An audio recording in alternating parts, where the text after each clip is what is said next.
మీ business ఏదైనా మీ ఊర్లో promotion చేయాలంటే అది సుమన్ టీవీతోనే సాధ్యం. ఇప్పుడే సంప్రదించండి. మన ఆంధ్ర రాష్ట్రంలో 17 కార్పొరేషన్ ఉన్నాయి. ఇలాంటి దుస్థితి ఇంతవరకు ఎక్కడ కానీ భారతదేశంలో వచ్చిందేమో. ఎక్కడున్నా కానీ ఏ పార్టీలో ఏదైనా గెలిచినా, ఏ పార్టీ అధికారంలో ఉన్నా కానీ మేయర్కి వెళ్ళిన గౌరవం మేయర్కి ఇస్తారు. అలాంటిది కడప నగరంలో ప్రథమ పౌరుని నన్ను అధికారులు కూడా పట్టించుకోకుండా ఒక పార్టీకి ఒత్తసు పలుకుతూ, ఒక శాసనసభ్యునికి ఒత్తసు పలుకుతూ ఇంత దౌర్భాగ్య పరిస్థితి ఏ రాష్ట్రంలో జరిగింది. నిజంగా మీ పత్రికా విలేకరులు అందరి ముందరనే సమక్షంలోనే 9వ తేదీ నేను మీటింగ్ పెట్టి నేను ఈరోజు అజెండా ఇష్యూ చేస్తున్నా, మా కార్పొరేటర్ అందరికీ చేరుస్తున్నా, అధికారులకు చేరుస్తున్నా అని చెప్పి మీ సమక్షంలోనే నేను తెలియపరిచాను. 3 నెలలుగా అధికారులు మీటింగ్ హాల్ బిగం వేశారు. మీటింగ్ హాల్ తెరవండి, 5 నెలలుగా మీటింగ్ హాల్ తెరవలేదు, ఎలా దుస్థితుందో ఏ విధంగా ఉంటుందని చెప్పేసి ఎన్నితులు నేను అడిగినా కానీ, మా కార్పొరేటర్లు అడిగినా కానీ, మీ పత్రికా విలేకరులు కూడా చాలా మందికి అడిగినా కానీ that is suspense, wait and see, మీరు చూస్తారు కదా అని మీతోనే అవహేళనగా మాట్లాడారు. మా కార్పొరేటర్లతో దాని గురించి ఎందుకయ్యా, మీరు ఆ రోజు మీటింగ్ రోజే చూస్తారు కదా అని అవహేళనగా మాట్లాడారు. 9వ తేదీ నేను జనరల్ బాడీ మీటింగ్ జరపాలని డిసైడ్ అయినప్పుడు, మీ పత్రికా విలేకరులందరికీ తెలియపరిచినప్పుడు మీటింగ్ జరపాల్సింది డేటు, సైటు, వెన్యూ అన్ని నేను ఫిక్స్ చేయాలి. అజెండా మీకు అందరి ముందరనే సమక్షంలోనే మీటింగ్ హాల్ బీగం వేశారు. ఇన్ని రోజుల నుంచి నాకు కమిషన్ పలకడం లేదని మీకు అందరికీ కూడా తెలుసు. మీరందరూ కూడా ఆర్టికల్స్ రాసినారు కూడా, ఆ గదిలో ఏం మర్మం ఉందని కూడా అందరూ రాసినారు. ఒక నియంత్రణగా మీటింగ్ నేను అనౌన్స్ చేసినా కూడా మీటింగ్ నేను అజెండా సర్వ్ చేసేటప్పుడు కార్పొరేషన్ ప్రిమిసెస్ లో అని పెట్టింది. ఎప్పుడు 5 ఏళ్ల నుంచి మీటింగ్ హాల్ అని పెట్టేవాళ్ళం. కార్పొరేషన్ ప్రిమిసెస్ లో పెట్టేప్పుడు గుర్తు రాలేదా కమిషనర్ కి? నాతో ఎక్కడ పెడుతున్నారు సార్ మీటింగ్, ఏ మేనేజ్మెంట్ చేయాలని అడగాల్సింది పోయి, ఈ రోజు నేను మీటింగ్ హాల్ తెచ్చిన ఆడికి కూర్చోండి, అతనా సబార్డినేట్ నేనా? నాకు సబార్డినేట్ గా పనిచేయాల్సింది కమిషనరు. మీటింగ్ హాల్ పైన పెట్టాను, ఓపెన్ చేశాను, మీరు ఆ మీటింగ్ రాండి నన్ను పిలుస్తారు.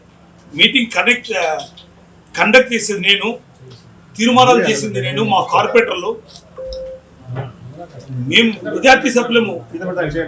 నేరుగా నేను ఎక్కడ పెడితే అక్కడ మీటింగ్ లో అందరు అధికారులు పాల్గొనాల్సింది పోతే ఒక అధికారి కూడా మాకు ఈరోజు ప్రజాప్రతినిధులుగా మేయర్గా 39 మంది కార్పొరేటర్లు, 5 మంది కోఆప్షన్ మెంబర్లు, ఒక ఎమ్మెల్సీ రామచంద్రారెడ్డి అందరము హాజరైతే మీ అందరి సమక్షంలోనే ఒక్క అధికారి కూడా మాకు రాని పరిస్థితి. హైకోర్టు కూడా మీకు ఇవ్వడం జరిగింది. హైకోర్టు పూర్తిగా పోలీస్ ప్రొటెక్షన్ ఇవ్వండి, పూర్తిగా భద్రత కల్పించండి, అధికారులు కూడా అందరూ సహకరించండి, మీటింగ్ కాన్ఫరెన్స్ హాల్లో కండక్ట్ చేయమని చెప్పేసి కోర్టు కూడా ఇవ్వడం జరిగింది. మీరందరూ కూడా హైకోర్టు ఆర్డర్స్ కూడా చూడడం జరిగింది. కాన్ఫరెన్స్ హాల్లో మీటింగ్ పెట్టమంటే మేము మీటింగ్ హాల్లో పెట్టాం, మీరు అందరూ ఆడ పైకి రండి అంటారు. అంటే ఒక నియంతలాగా వివరిస్తున్నారు కమిషనర్. గడిచిన 3 నెలలుగా కార్పొరేషన్ నిధులు, జనరల్ ఫండ్, ప్రజాప్రతినిధులుగా ప్రథమ పౌరుని మా కార్పొరేటర్ ఆ డివిజన్ లో పిలిచకుండా తెలుగుదేశం పార్టీ డివిజన్ ఇన్ఛార్జీలు పిలిచి టెంకాయలు కొట్టియడం అనేది ఎక్కడ జరగదు. ప్రజలతో ఎన్నుకోబడిన వ్యక్తి ప్రజా సమస్యల మీద కమిషన్ నీకు అడిగితే నీకు చేసే ప్రసక్తి లేదు. ఆ డివిజన్ ఇన్ఛార్జికి ఇస్తాను, ఆ డివిజన్ చెప్పినట్టు వింటాను. మేము అధికారంలో ఉన్నాం. గ్రామ సచివాలయ వ్యవస్థ అన్నీ కానీ మా ముఖ్యమంత్రి ప్రవేశపెట్టిన దాంట్లో ఏది కానీ అధికారులు కానీ ఎవరు కానీ పాదరక్షంగా క్యాన్సర్స్ జరిగేది.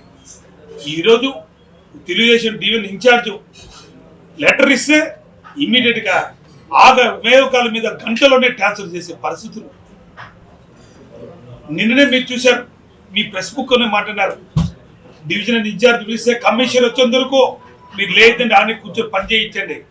కార్పొరేటర్ ఎవరు అంటారు. ప్రజలు ఓటేసిన వ్యక్తి గౌరవించాల్సింది, ఆమెను కూడా ప్రజలు గౌరవించారు కదా. నిజంగా ఈరోజు అధికారులందరూ కూడా రాకపోవడం చాలా బాధాకరమైన విషయం. 39 మంది కార్పొరేటర్లు, 5 మందికి కోఆప్షన్ మెంబర్లు, ఎమ్మెల్సీ రామచంద్రారెడ్డి అన్న నేను అందరం హాజరై ఎక్కడ మీటింగ్ కండక్ట్ చేస్తే మేము ఎక్కడో కండక్ట్ చేయలేదు. ఏ కళ్యాణ మండపంలోనో, ఎక్కడో మా ఇంట్లోనో, మా గోడౌన్లోనో, మా థియేటర్లోనో మీటింగ్ కండక్ట్ చేయలే. కార్పొరేషన్ ప్రిమిసెస్లోనే నేను మీటింగ్ కండక్ట్ చేశాను. కోర్టు ఉత్తర్వుల ప్రకారమే ముందస్తు సమాచారం కోర్టు, హైకోర్టు, కమిషన్ కూడా తెలియపరిచింది. రాత్రి 12 గంటలకి మేఘాల మీద 5 నెలల నుంచి మీటింగ్ హాల్ తెరవకోక కార్పొరేటర్లము మేము అందరం అడిగినా కానీ రాత్రి 11 గంటలకు తెరిచి పొద్దున్నే 10:30కి పైన కూర్చొని ఇంతవరకు కిందికి దిగకపోవడం చాలా బాధకరం. ఖచ్చితంగా దీన్ని మీటింగ్ కండక్ట్ చేశాం. మెజారిటీ పీపుల్ మేమందరం ఏకగ్రీవంగా తీర్మానం చేశాం. కొన్ని అజెండాను తీసుకొచ్చినాం. ఖచ్చితంగా దీన్ని హైకోర్టులో ఫైల్ చేస్తాను. ఖచ్చితంగా దీని కమిషనర్, అడిషనల్ కమిషనర్ అందరూ బాధ్యత వహించాలా. ఖచ్చితంగా కోర్టులో న్యాయ పోరాటం చేస్తాను కూడా తెలియజేసుకుంటాను. ఏర్పాటు చేశారు కదా, ఇప్పుడు అది పరిగణలోకి వస్తుందంటారా? బయట తీర్మానాలు జరిపారు కదా, అది అధికారికంగా చెల్లుబాటు అవుతుందా? ఎందుకు చెల్లదు? అధికారులు లేకుండా మీరు ఏర్పాటు చేశారు. మేము అధికారులు మేము పిలిచలేదా, వాళ్ళు రాలేదా? మీరు అధికారులు రాకపోయినా అధికారులు లేకోకుండా తీర్మానం ఖచ్చితంగా అంటే సుప్రీం ఆఫ్ మేయర్ కార్పొరేషన్ నా తీర్మానమే లాస్ట్ ఫైనల్. మేము అజెండా కండక్ట్ చేశాం. అధికారులు హైకోర్టు యొక్క ఆదేశాలను ఉల్లంఘించారని మనం అనుకోవచ్చు. ఖచ్చితంగా ఉల్లంఘించారు కదా. ఈ అంశం పైన మీరు ఏమైనా కోర్టుకు వెళ్ళాలి? ఖచ్చితంగా కంటెంప్ట్ కోర్టుకు వెళ్తారు అధికారులు. సో 3 అధికారులు మీరు ప్రభుత్వానికి సరెండర్ చేశారు. సో దీని మీద యాక్షన్ ఎలా ఉంది? ఇప్పటి వరకు 2024 ఎన్నికల తర్వాత ఈ రోజుకి కోసం 1 సంవత్సరం 5 రోజులు అయిందన్న. మా జనరల్ ఫండ్, మా కార్పొరేషన్ ప్రజాప్రతినిధి ఎన్నికైన మేము ప్రజాప్రతినిధి పిలిచకుండా, నన్ను మేయర్గా పెద్ద పౌరుని పిలిచకుండా, కార్పొరేటర్గా ఆ డివిజన్ పెద్ద పౌరుని పిలిచకుండా అధికారులు అటెండ్ కాకుండా ఎట్లా చేస్తారు ఓపెనింగ్? అధికారులు ఓవర్లుక్ చేసే కదా చేసేది. ఎన్ని అవమానాలు పడాలి మా వాళ్ళు. ఎప్పుడు ఇంతవరకు నేను 30 ఏళ్ళ రాజకీయాలు ఉన్నాను. జిల్లా పరిషత్ చైర్మన్గా మేము 26 మంది మేము జెడ్పీటీసీలో, 25 తెలుగుదేశం, 9 మంది శాసనసభ్యులు, 3 ఎంపీలు. ఆ రోజు వాళ్ళందరూ గౌరవం ఇచ్చి ఏ జెడ్పీటీసీకి గౌరవము అన్నీ ఉన్నాయి. ఈరోజు తెలుగుదేశం పార్టీ రెడ్ బుక్ పరిపాలన జరుగుతుంది, ఒక నియంత్ర పరిపాలన జరుగుతుంది. మనం ఎప్పుడో అంటున్నాం బీహారో, ఒరిస్సానో రాష్ట్రంలాగా అవుతుంది. ఎంతో పీస్ఫుల్గా ఉండే మన ఆంధ్ర రాష్ట్రం అన్నపూర్ణ రాష్ట్రం అంటారు. ఈరోజు మన అన్నపూర్ణ రాష్ట్రం కాదు, 10 మందికి అన్నం పెట్టే రాష్ట్రం కాదు మంది. రౌడీజాలు, గూండాయిజం, దౌర్జన్యకాండాలు, మానభంగాలు, ఎక్కువ కేసులు ఎవరు బీహార్, ఒరిస్సా మించిపోయింది మన రాష్ట్రం. ఎక్కడ ప్రజాప్రతినిధికి గౌరవించేది లేదు. ఈరోజు ఖచ్చితంగా మీటింగ్ జరిగింటే ఎన్నో చర్చలు జరిగేవి. మన మహానాడు జరిగింది కడప నగరంలో. కోట్ల రూపాయలు కార్పొరేషన్కి ఆదాయం లాస్ అయింది. కడపలో చిన్న దాతులలో చిన్న ఓపెనింగ్లకు ఒక ఫ్లెక్సీలు కట్టుకోవాలంటే 15 రూపాయలు కట్టాలా, లేకుంటే ఫ్లెక్సీ కట్టేదానికి లేదని పేద ప్రజల్ని అందరినీ హుకుం జారీ చేస్తారు. అలాంటిది కడప నగరంలో మహానాడు జరిగితే కొన్ని కోట్ల రూపాయల ఫ్లెక్సీలు, తోరణాలు అన్ని కడితే దానికి 1 రూపాయి వసూలు చేసిన పాపన పోలే ఈ అధికారులు. దాని మీద ఇన్ఫర్మేషన్ యాక్ట్ అడిగినా ఇంతవరకు జవాబు చెప్పిన పాపన పోలేదు. ఏదో చిన్న తిరిగితే ఏదో మాట్లాడతారు. మహానాడికి మొత్తం ఈ వివాదానికి కేవలం కుర్చీల గొడవ తప్ప దాన్ని మీరు అంగీకరిస్తారని నేను అంగీకరిస్తాను కూడా. నిజంగా భారతదేశంలోనే మీకు ఎన్నో తిరిగి చెప్పాను. నేను మేయర్గా ఫస్ట్ 14 నుంచి కొనసాగేటప్పుడు, ఆ రోజు కూడా మా శాసనసభ్యులకి ఉన్నప్పుడు మా అందరు కార్పొరేటర్ల అభిష్టం మేరకే నా సమ్మతికే మేయర్గా నేను సమ్మతించే వాళ్ళని పైన కూర్చోబెట్టాను. ఎప్పుడు చెప్తున్నా ఎస్, పైన కూర్చోబెట్టింది భారతదేశంలో ప్రథమ వ్యక్తి నేనే కడప నగరంలో. అదే కొనసాగింపు 2024 తర్వాత తెలుగుదేశం పార్టీ అధికారంలోకి వచ్చిన తర్వాత ఏ విధంగా గౌరవిస్తానో అదే విధంగా గౌరవించాలని ఇద్దరు శాసనసభ్యులకి, తెలుగుదేశం శాసనసభ్యులకి మొదట గౌరవించిన వ్యక్తి నేనే. ఆ గౌరవాన్ని నిలబెట్టుకోలేదు. జూన్ 4న మొదటి సమావేశం జరిగింది. జూన్ 14న తెలుగుదేశం పార్టీ అధికారంలోకి వచ్చింది. మొదటి సమావేశంలో పైన కూర్చోబెట్టినప్పుడు నెక్స్ట్ సమావేశంలో ఎందుకు కూర్చోబెట్టలేదని మీరు అడగరే, వాళ్ళని నన్నే అడుగుతారే. ఆగస్ట్ 27 జరిగిన సంఘటన, మా ఇంటి మీద చెత్త, తెలుగుదేశం పార్టీ నాయకులు నా ఇంటి మీద చెత్త వేసింది. ఎక్కడైనా కానీ కార్పొరేషన్లో చెత్త పెట్టి ధర్నా చేస్తారు, కానీ నా మేయర్ ఇంటి ముందర ధర్నా చేస్తారని నమ్ముతారు? ఎవరన్నా పబ్లిక్ వచ్చే ధర్నా చేస్తారని నమ్ముతారు? మీరందరూ వీడియో సమక్షంగా తీశారు, వేసింది ఎవరు అనేది మీరు చూసినారు. ఇప్పుడు అధికారులకు మీకు మధ్య గొడవ అంటారా?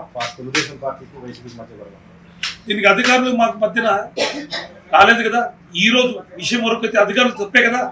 ప్రజా సమస్యల మీద మేము మాట్లాడడం వస్తే ప్రజాప్రతినిధిగా మాకు గౌరవమైనప్పుడు తెలుగుదేశం పార్టీ కొమ్ముకు వస్తున్నారని అనుకోవాలి కదా. అధికారులని వచ్చారా? మీరందరూ ఉన్నారు, వచ్చారన్న రూమ్లోకి వచ్చి మాట్లాడుకున్నారా? కమిషన్ వచ్చాడా? న్యాయ వ్యవస్థ మేము గౌరవిస్తాం, అధికారులు గౌరవించాలా. జనరల్ బాడీ ప్రజా సమస్యల మీద డిస్కస్ చేయాలని ఎంత ఆతృత వచ్చింది కార్పొరేటర్ ప్రజా సమస్యల మీద. ప్రధానమైన సమస్య 6 నెలల్లోపు కౌన్సిల్ సమావేశం నిర్వహించాలని మీరు అజెండా చేశారు. తర్వాత మీరు అధికారులు లేకుండా సమావేశం, దీనికి చట్టబద్ధత ఉంటుందా? ఇది ఖచ్చితంగా హైకోర్టు మాకు చట్టబద్ధత కల్పిస్తారు. అధికారులు చేసిన తప్పుని మా మీద వేస్తే ఎట్లా? మీరే చూశారు, మీరు సాక్ష్యం. 42 మంది మేము వచ్చి కూర్చొని ఉన్నాం. 2 గంటలు వెయిట్ చేసాం అధికారులందరి కోసం. సాక్ష్యం మీరే కదా. మేము 2 గంటలు వెయిట్ చేయలేదా? మేమంతా డూప్లికేట్ వాళ్ళం వచ్చినామా? ఒరిజినల్గా వచ్చినామా? అంత కార్పొరేటర్లే కదా.